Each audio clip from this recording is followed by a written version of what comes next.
Bonjour, bienvenue pour ce premier Facebook Live de l'année avec InfoJeunes Bordeaux.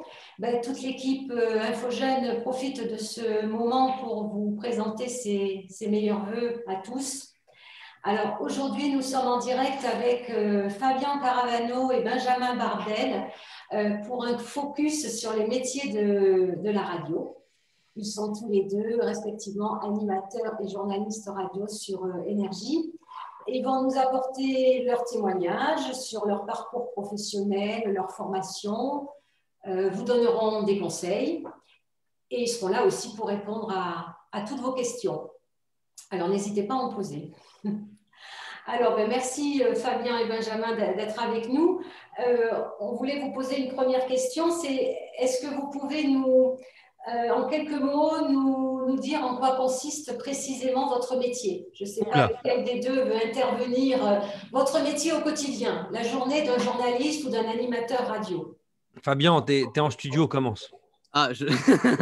J'allais dire, toi, tu es avant moi dans la journée, mais allez, je veux bien commencer. Déjà, merci pour l'accueil, merci InfoJeunes.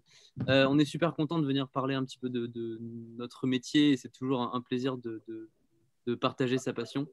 Et pour commencer, effectivement, pour répondre à cette question, en quoi consiste le métier? Il est comme ce qu'on peut entendre à la radio. En fait, le but pour moi en tant qu'animateur, ça va être d'animer une tranche de 4 heures, entre 11h et 15h sur Énergie Bordeaux. Et on passe en fait pendant 4 heures les hits préférés des Bordelais. On va parler d'actu un peu légère, puisque pour le coup, alors moi, je n'ai pas une fonction de journaliste. Je vais plus traiter des news un peu positives qui sont là pour juste donner des bons plans, parler des concerts, des gros, bon, en ce moment c'est un peu compliqué, mais des grosses actus qu'il y a dans la ville, de trucs assez positifs, et voilà, d'offrir des cadeaux. Donc c'est toute cette tranche pendant 4 heures, donc l'animer, et puis réaliser, parce que je suis tout seul derrière la console qu'on voit là. Donc ça va être envoyer tous les jingles, tous les titres à la main, on fait tout à la main ici, et c'est un peu de l'artisanat. Et du coup, voilà, il y a ce moment où on est en direct de Bordeaux et de toutes les grandes villes de France. D'ailleurs, il y a 45 stations énergie en France. Et le matin, pareil, il y a aussi, je crois, 45 journalistes partout dans les grandes villes de France. Et là, du coup, je laisse plus mon collègue Benjamin parler de la partie rédaction entre 6h et 9h. Exactement. Alors, la mécanique, elle est la même dans la forme. Fabien prend la main, lui, l'après-midi, et nous, le matin, à la rédaction. En effet, c'est un peu souvent, pour résumer, je dis que c'est un peu le principe de France 3, c'est-à-dire que sur France 3, vous avez les programmes nationaux et à certains moments, sur des temps précis, à des heures précises, les équipes en région prennent la main. C'est ce qu'on fait aussi dans le groupe Énergie. Et moi, pour le coup, c'est très tôt le matin, c'est de 6h à 9h dans le 6-10, puisqu'il y a la tranche, c'est la tranche stratégique de cette radio et de toutes les radios dans le monde. C'est un peu le prime time. De 6h à 10h, c'est la matinale. Et nous, les journalistes, comme les animateurs, comme Fabien et ses camarades, hommes et femmes, on prend la main le matin pour accompagner les auditeurs à leur réveil, la proximité, la météo, les interviews locales, l'économie, le sport, la culture, bien sûr, les faits divers, tout ce qui fait vivre une ville, une région. Et on est en direct, comme Fabien. Donc, je pense que c'est ça aussi, faire de la radio, c'est être en direct. On est vraiment en direct. Donc, on sent le pouls de la ville, de la région. Et on assure, moi, l'info, les interviews, et Fabien, la ville, la vie de la ville, en proposant ça dans un cadre qui est le même. C'est-à-dire que la force aussi d'une marque comme la nôtre, comme tous les gros groupes de radio qui marchent bien et qui existent depuis longtemps, c'est que la mécanique, elle est la même depuis longtemps. Et elle est la même partout. Si vous allez à Lille, si vous allez à Strasbourg, si vous allez à Marseille, la mécanique est la même avec des journalistes de Lille, de Strasbourg, de Marseille, des animateurs de Lille, de Strasbourg, de Marseille. Donc, on a le même canevas. Et après, nous, on accompagne les gens qui habitent près de chez nous, puisque nous habitons aussi près de chez eux. C'est ça, et l'idée, c'est vraiment pour le coup, compléter ce que dit Benjamin, de parler vraiment d'actu qui concerne les gens, en fait. Pour le coup, l'actu hyper bordelaise que va traiter Benjamin, que je vais traiter aussi dans l'après-midi, c'est des infos qui concernent, par exemple, dans notre cas, les Bordelais. Ça va être des ouvertures de restos, de ce genre de choses, quoi. Plein d'actus qui concernent vraiment la ville, quoi. Et ces actus, justement, ces informations, vous allez à la source les chercher, elles vous arrivent directement. Est-ce qu'il y a un travail derrière de veille, de recherche d'informations? Comment vous vous organisez? Ça, c'est la question qui revient tout le temps. Comment vous trouvez les infos? Alors, les infos, aujourd'hui, par de nombreux canaux. Déjà, notre groupe, on est abonné, la rédaction est abonnée à l'AFP, l'agence France Presse. Donc, le matin, on travaille sur un logiciel spécial, mais qui est utilisé par quasiment toutes les radios en France, qui s'appelle eNews, où on écrit nos infos, notre script, et on est abonné à l'AFP. Donc, on reçoit les dépêches de l'agence France Presse qui arrivent en direct. Donc, ça nous aide. On est abonné à la presse régionale, Sud-Ouest en l'occurrence, parce que toutes les rédactions, quand vous êtes à Lille, c'est la Voix du Nord, et quand vous êtes à Marseille, c'est la Provence. Quand on est à Bordeaux, on est abonné à Sud-Ouest. Et puis ensuite, on a aussi nos réseaux, parce que les animateurs, les journalistes, nous avons nos réseaux, nos contacts locaux. Fabien, en l'occurrence, ça va être les producteurs de tournées, de spectacles, par exemple. Moi, ça peut être eux aussi, mais ça peut être aussi des contacts dans l'économie, la politique, le sport, etc. Et puis aussi maintenant, la vraie force, c'est qu'on a les réseaux sociaux. Et donc, on a une énorme communauté qui nous regarde, qui nous écoute, qui nous suit en live sur Facebook, Instagram et Twitter. Souvent, d'ailleurs, c'est d'eux que viennent les personnes où on nous envoie des bons plans que nous, on repartage derrière et qu'on donne à l'antenne, en fait. Donc, c'est souvent Absolument. cela de réseaux sociaux. Ouais. Mais il y a Ouais. une grosse base de presse quotidienne, régionale, de tout ce que vient de parler Benjamin. Très bien. Et est-ce que vous pouvez, alors avant d'arriver à Énergie, quel a été votre parcours professionnel à tous les deux? Benjamin, tu as plus d'années à traiter. Avant d'arriver à Énergie, j'étais dans une j'ai démarré en tant que stagiaire dans une radio qui s'appelait Europe 2, Oui. qui est donc la concurrence, qui appartient au groupe Lagardère et qui maintenant s'appelle Virgin Radio. Donc, j'ai assuré les infos là-bas. Et puis un jour, ça, c'est la vie professionnelle.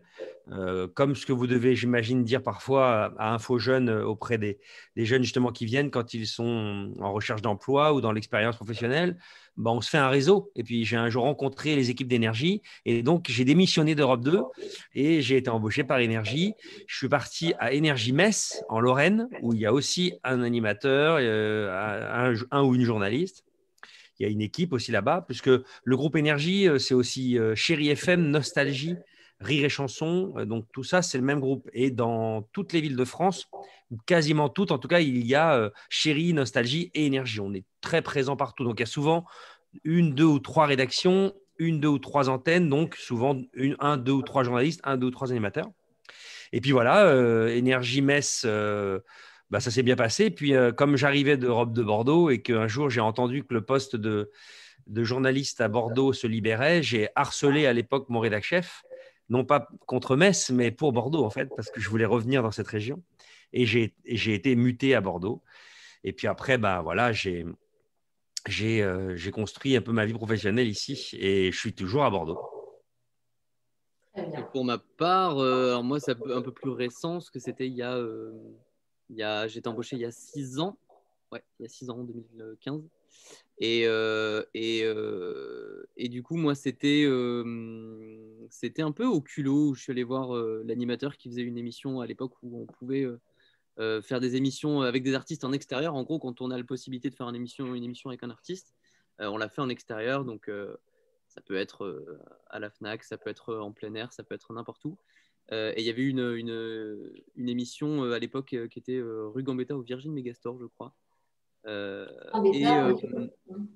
C'est ça, Feu, le Virgin Megastore. Et j'avais été voir l'animateur à la fin, des étoiles dans les yeux, en lui disant écoute, je kiffe ce que tu fais, j'aimerais trop faire ton métier. Il m'a dit viens à la radio. Donc je suis venu ici en 2011, je crois. J'ai commencé à regarder. J'étais juste ici au coin du studio à regarder les yeux ébahis, à être complètement stupéfait par ce qu'il faisait et à me dire c'est ça que je veux faire. Et voilà, donc du coup, pendant 2 ans, j'étais en parallèle en cours. Donc je passais un bac STG. J'étais la dernière session STG. Après, c'était renommé STMG. Et c'est ça, c'est STMG. Hein, si oui, STMG maintenant. Et du coup, quand j'étais en première et en terminale, après les cours, quand j'avais du temps, je venais ici à la radio et je regardais, je filais des petits coups de main, je répondais aux standards, ce genre de choses. Et je m'entraînais surtout. Quand il n'y avait pas d'émission, je prenais le studio, je m'entraînais. Chez moi, je m'entraînais aussi, je faisais de la web radio. Et au bout de 2 ans, pareil, on m'a proposé un CDI et j'ai dit oui, oui, oui. J'avais commencé un BTS en négociation et relations clients, donc un BTS NRC à François Mauriac. J'ai fait 6 mois de BTS et du coup, pendant ces 6 mois, au moment où on m'a dit voilà, on veut t'embaucher, donc j'ai dit oui. Oui. Et tu es parti où en premier? Tu as signé où la première fois? Je suis parti à Cherbourg. Cherbourg. Et après Lille. C'est ça. Ensuite, j'ai fait donc 1 an et demi à Cherbourg. J'ai fait Énergie Lille ensuite, fin 2015. Et je suis revenu à Bordeaux en septembre, là, en fin août-septembre pour la rentrée. Et quand même, le comble, c'est qu'en effet, Fabien a été stagiaire. Ouais, donc, c'est ça.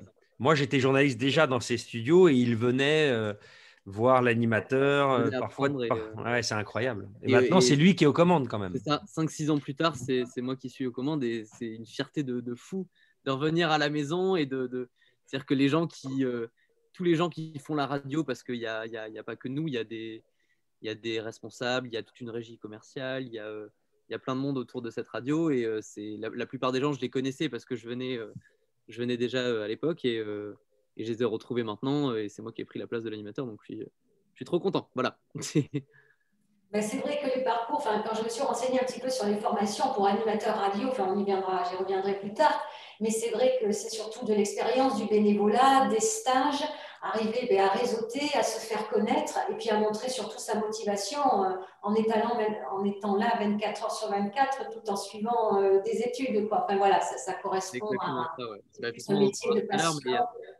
Il y a le parcours école de radio où effectivement on apprend beaucoup de choses, on se fait des contacts et il y a la partie un peu plus sur le terrain que j'ai faite toi aussi je crois. Ouais, la pratique moi aussi, ouais, beaucoup de pratique et je pense que Fabien comme moi et comme tous les gens, alors surtout dans le monde de la radio, je pense par rapport à la télévision par exemple ou même la presse écrite, mais j'ai la sensation que la radio, on a commencé à faire des fausses émissions dans nos chambres. Ensuite, on a commencé à mettre nos nez devant les vitrines ou devant les radios qui étaient proches de chez nous, aussi petites soient-elles ou associatives, mais c'est quelque chose qu'on a en soi, quoi. C'est-à-dire qu'on a toujours fait un peu de radio dans notre vie, dans notre tête, quoi. Oui, on n'arrive pas là par hasard. Et je pense que oui, la motivation et l'enthousiasme y est pour beaucoup. Ouais, comme disait Fabien, c'est vraiment un métier de passion aussi, quoi. Donc, comme d'autres ont des passions pour d'autres métiers, mais bien sûr. Et quels conseils, alors justement, vous donneriez à des jeunes qui veulent s'orienter dans cette voie? Alors, la passion, la pratique. C'est ce que j'allais dire aussi, la passion. Et honnêtement, Fabien est un peu plus jeune que moi, mais aujourd'hui encore plus, les jeunes qui nous écoutent ou qui aiment ça, mais qu'est-ce que je les envie parce qu'aujourd'hui, ils ont ces outils-là, comme ce qu'on fait là. Moi, quand j'avais 15 ans, 20 ans, il n'y avait pas ça. Donc, faire une fausse radio dans sa chambre, c'était plus compliqué. Maintenant, ils ont les outils de montage, les logiciels, les podcasts. Ils peuvent se créer une vraie radio avec un vrai public. C'est ça, il y a une énorme opportunité qui s'appelle la web radio, qui est aujourd'hui un tremplin pour beaucoup et qui permet, c'est ça, avec très peu de moyens, avec un micro, une petite table de mixage et un casque, de faire de la radio dans sa chambre et juste de raconter ce qu'on veut et de se donner un petit premier pied à l'étrier. Et moi, j'ai eu la chance de démarrer comme ça dans ma chambre à 14-15 ans. J'avais personne qui m'écoutait, mais j'étais trop content. J'étais trop content parce que j'étais diffusé sur un flux internet et voilà. Et c'est une très belle rampe d'accès pour la radio aujourd'hui. Et effectivement, il y a plein de, avec YouTube aussi maintenant, il y a plein de façons de créer des choses. Mais après, en conseil, qu'est-ce qu'on pourrait rien lâcher parce que c'est de la passion, mais les places sont chères, j'imagine. Donc, il faut rien lâcher. Il faut prouver sa détermination. Et est-ce qu'il y a encore moyen de trouver des stages dans des radios associatives ou des radios aussi importantes que les vôtres? Les stagiaires, oui, vous en prenez régulièrement? Bien sûr. Ouais. Hors crise sanitaire, bien sûr. Alors, non seulement Énergie prend beaucoup de stagiaires. Moi, j'en ai pris beaucoup à la rédaction. En ce moment, on n'a pas le droit, pour les raisons que vous imaginez. Et pourtant, je devais en prendre. Alors, on prend pas de stagiaires en ce qui me concerne à la rédaction découverte, troisième. On prend plutôt des stagiaires qui ont déjà un pied dans une formation communication, journalisme, etc. Et pour cause, parce que je peux vous faire une liste très longue de personnes que l'on a pris en stage et qui ensuite ont été embauchées. Oui. Ouais. Donc ça, c'est vraiment à conseiller, faire le plus de stages possible. Ouais, carrément. Faire connaître, en fait, de toute manière. Voilà, même sur n'importe quelle radio, juste le fait d'aller voir et de montrer qu'on éprouve de l'intérêt, qu'on est passionné, forcément, la personne va prendre un peu sous son aile et un passionné va toujours aimer montrer un petit peu sa passion et ce qui le motive. Et oui, il y a des stages partout. Nous aussi, à l'antenne, pour compléter ce que dit Benjamin, on prend aussi régulièrement des stagiaires, hors troisième aussi, parce que du coup, l'idée, c'est de montrer le plus de choses possible. Donc, on fait des stages de 2 mois. Et du coup, oui, non, les stages, c'est une très bonne façon de découvrir. Mais ouais, juste le fait d'oser aller demander à une radio, de voir, c'est déjà beaucoup. Ouais, c'est vrai. Alors, on a quelques questions. Bon, alors oui, que conseillez-vous aux jeunes qui débutent et qui souhaitent faire de la radio? Ben, vous avez répondu déjà à cette question. La pratique, la curiosité, la passion, voilà. Ouais, et je crois que ça va être peut-être la même réponse. Alors, quels sont les conseils pour être un animateur au top? Oula. Au top, alors je ne saurais pas donner de conseils, je n'ai pas cette prétention. Mais quel conseil je pourrais donner pour être un animateur déjà? Il ne faut pas jouer de rôle. Et je pense que ce qui fait qu'on est au top, ce qu'on dit, c'est juste d'être soi-même et de laisser transparaître sa personnalité. Et je pense que c'est ce qui plaît parce qu'on ne joue pas de rôle. Et je parle à la radio comme je parle dans la vie de tous les jours. Oui, ça se voit.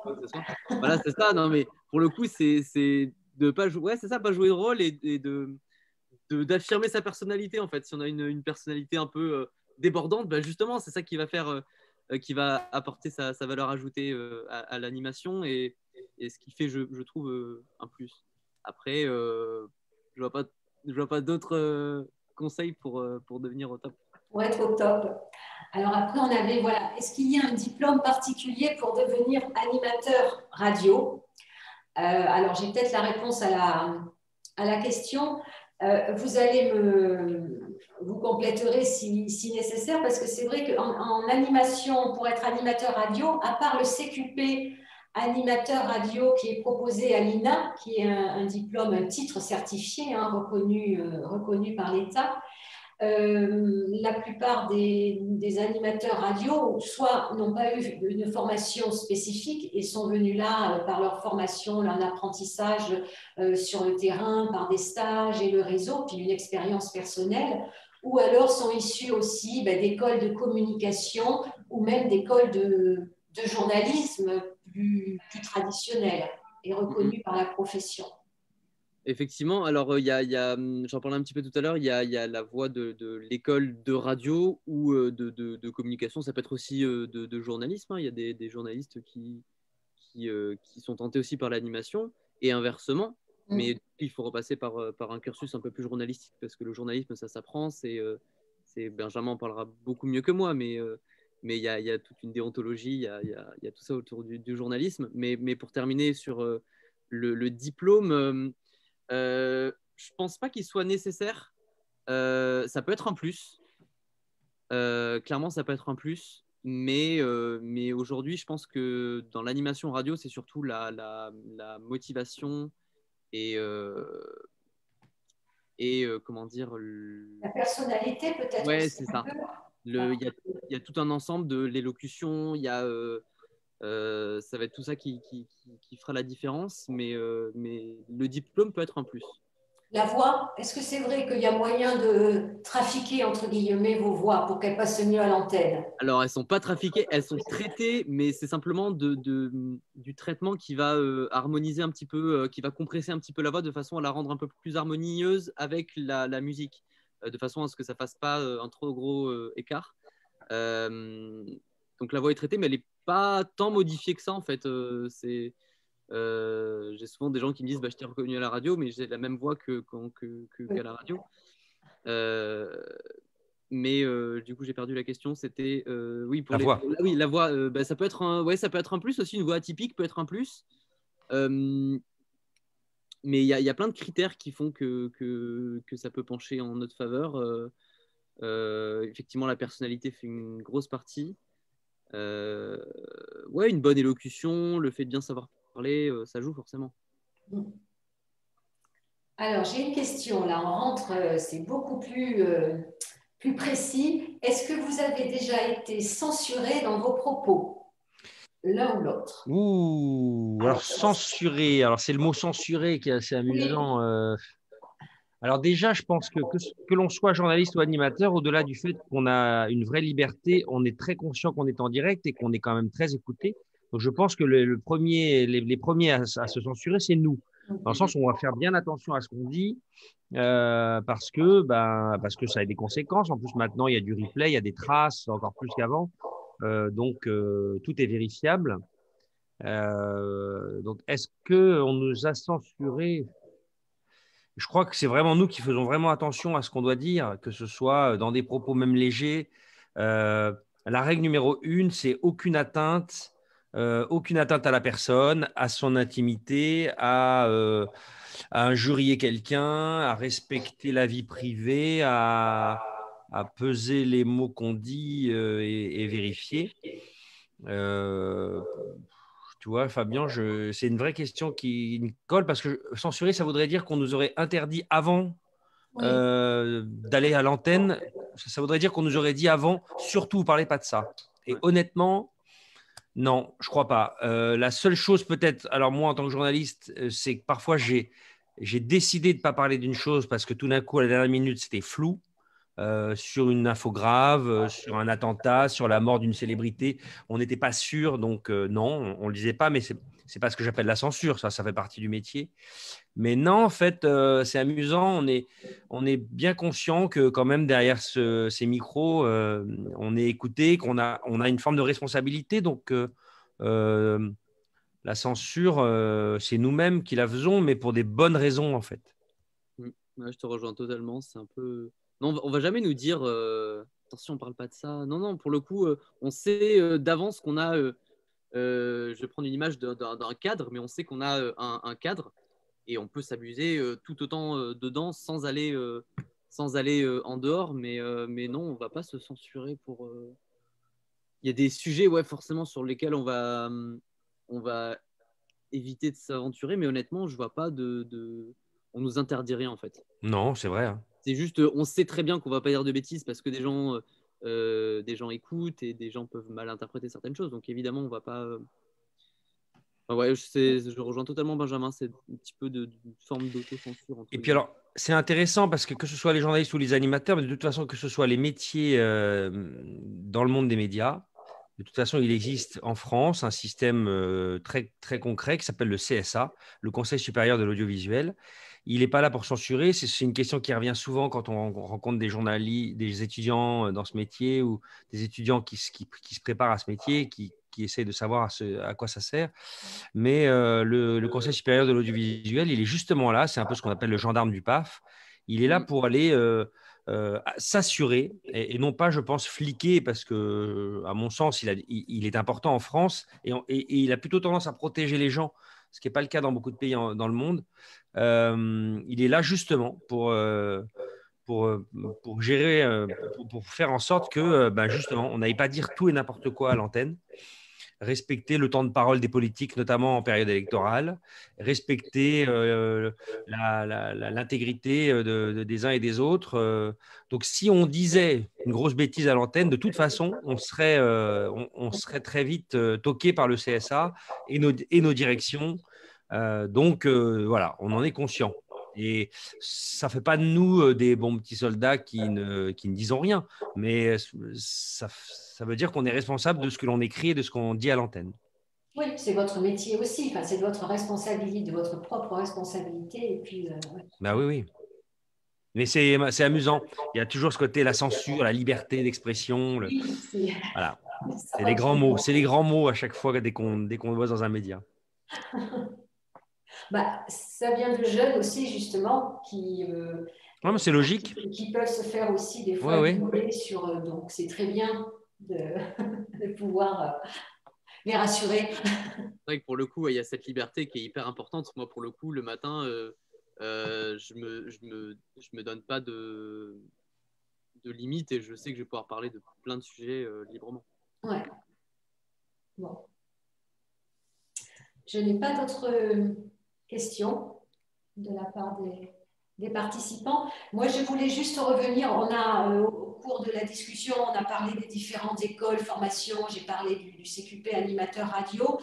On a réalisé à InfoJeune Bordeaux un petit document qui va être mis en ligne sur notre site jeuneabordeaux.fr, un article où vous pourrez avoir en replay la discussion se focus sur les métiers de la radio et où on a précisé aussi les différentes formations qu'il y avait dans le domaine du journalisme ou de l'animation radio en France et en Nouvelle-Aquitaine.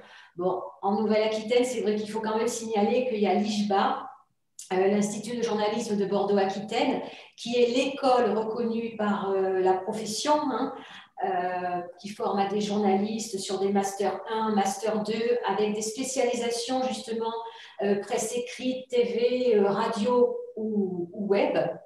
Ils ont mis en place aussi un DU de journaliste reporter d'image.